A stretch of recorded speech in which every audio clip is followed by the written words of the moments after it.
Hello दोस्तों, welcome to ICM channel. आज हम डिस्कस करने वाले हैं दो स्टॉक के बारे में। पहला यहाँ पे टाटा मोटर्स और दूसरा आपका होगा संवर्धना मदरसन।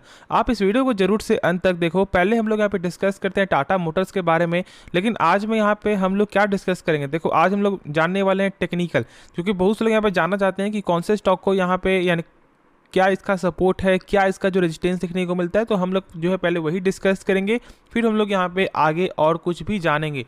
तो चलो फिर स्टार्ट करते हैं और डिस्कस करते हैं टाटा मोटर्स के बारे में। देखो, आज तो यहाँ पे आपको कमजोरी दिखने को मिला है, लेकिन अभी भी ये जो है ना अपने सपोर्ट के ऊपर है।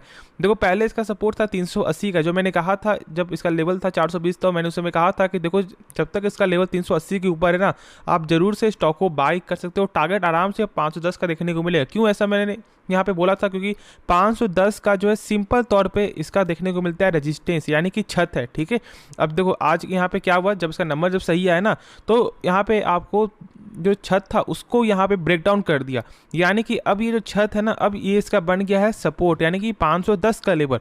और जब तक इस लेवल के ऊपर रहेगा, फिर से स्टॉक आपको 550, 540 या फिर 560 का लेवल जरूर से टच करके दिखा सकता है।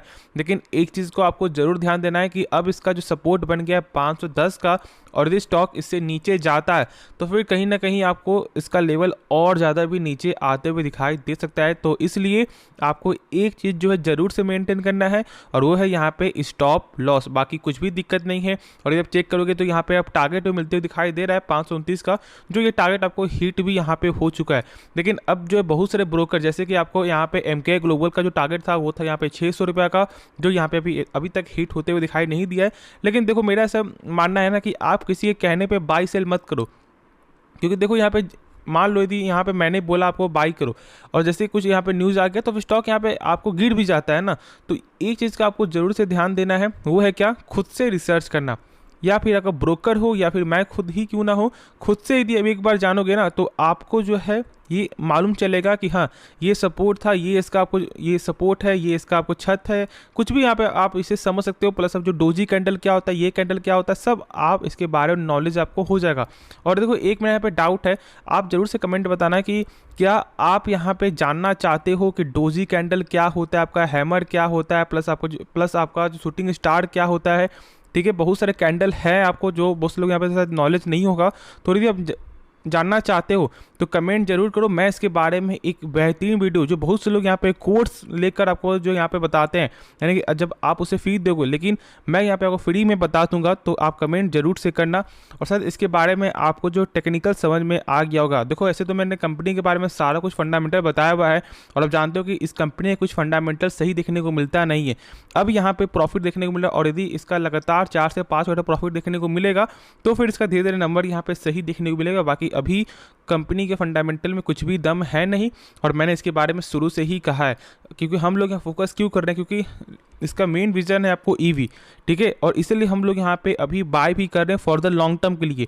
तो ये चीज़ भी आपको जानना बहुत ज़्यादा ज़रूरी है। शॉर्ट टर्म के लिए तो यहाँ पे आप स्टॉप लॉस मेंटेन करो, बाय सेल करो, वो एक यहाँ पे अलग मैटर होता है। लेकिन लॉन्ग टर्म के लिए कंपनी का फंडामेंटल जरूर से स्ट्रांग होना चाहिए, जो अभी फिलहाल देखने को नहीं मिलता है। तो हम लोग अब नेक्स्ट स्टॉक के बारे में डिस्कस कर लेते हैं। तो स्टॉक का नाम यहाँ पे संवर्धना मदरसन। अब देखो, इसका लेवल यहाँ पे आ चुका है 8150 में, सॉरी यहाँ पे 81.50 में। अब देखो, इसे भी मैंने आपको जो है यहाँ पे बताया था 68 पे कि आप बाई कर सकते हो आराम से। यहाँ पे टारगेट जो है 80 का देखने को मिल सकता है, क्योंकि ये अपने सपोर्ट के ऊपर है। जो सपोर्ट ही था वो था यहाँ पे जो 68 के लेवल का, और मैंने उस समय आपको कहा था। बहुत से लोगों के साथ प्रॉफिट बुकिंग किया भी होगा। देखो, एक चीज़ आपको यहाँ पे समझना है, ये जो कंपनी है ना, इसका आप जानते हो कि एक पॉजिटिव भी है तो एक यहाँ पे निगेटिव भी है। वो यहाँ पे क्या है कि ये पूरे देशों में काम करती है, यानी कि इनका जो काम है ना, आपको हर यहाँ पे देशों में फैला हुआ है। जो यहाँ पे सही भी है तो एक तरह का यहाँ पे खराब है, क्योंकि मान लो यदि एक देश में कुछ होता है तो इनका सेल्स में यहाँ पे फ़र्क जो है देखने को मिल जाएगा।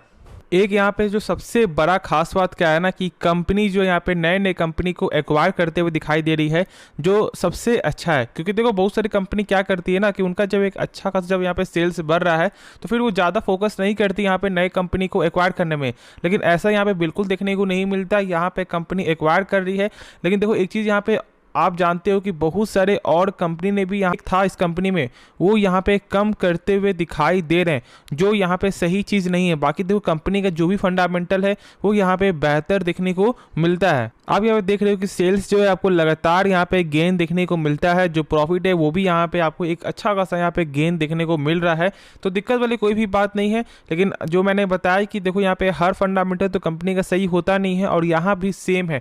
कंपनी का जो कैश फ्लो यहाँ पे सही दिखने को मिलता है, जो सेल्स है वो भी यहाँ पे सही, प्रॉफिट भी सही है, लेकिन और कुछ बेसिक फंडामेंटल जैसे कि जो यहाँ पे डेप्ट के मामले में ये चेक करोगे ना, तो ये आंकड़ा बिल्कुल भी सही नहीं है, जहाँ तक ऐसा मेरा मानना है। देखो यहाँ पे डेप्ट तो यहाँ पे आपको एक से ये आंकड़ा कम है, 0.68 है, लेकिन जब यहाँ पे चेक करोगे आप जो इंटरेस्ट कवरेज रेशियो, तो इसका मतलब क्या होता है ना कि यदि कंपनी जो है 100 रुपये कर्ज ले रहा है, तो इसके बदले कंपनी का सेल कितना गुना हो रहा है, तो यहाँ पे 4 गुना हो रहा है। यानी जैसे कि मान लो यदि कंपनी का 100 रुपये कर्ज है, यदि कंपनी 100 रुपये कर्ज ले रही है, तो यहाँ पे सेल्स उनका हो रहा है 400 रुपया। तो कहीं ना कहीं यहाँ पे जो है कर्ज चुकाने में दिक्कत आ सकता है फॉर द फ्यूचर, क्योंकि देखो हम लोग यहाँ पे क्या चेक करते हैं ना कि जो किसी भी कंपनी का कम से कम नहीं भी तो आपको 5 गुना से ऊपर होना चाहिए, यानी कि 5 टाइम्स से ऊपर।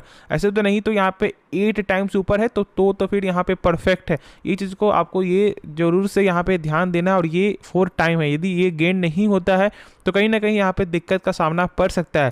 देखो बहुत से लोग इसके बारे में आपको नहीं बताएंगे, लेकिन ये जो है ना एक बेस्ट पैरामीटर में से एक है, और इसके बारे में आपको नॉलेज जो है जरूर से होना चाहिए। बाकी सारा कुछ मैंने आपके साथ यहाँ पे शेयर कर दिया है। होप ये वीडियो पसंद आया होगा। और एक चीज़ आप और साथ जानते होंगे कि इसका जो क्वार्टर 4 का नंबर भी आने वाला है, जो है 2 दिन बाद, यानी कि 26 मई को। तो इस डेट को भी हम लोग यहाँ फोकस करेंगे।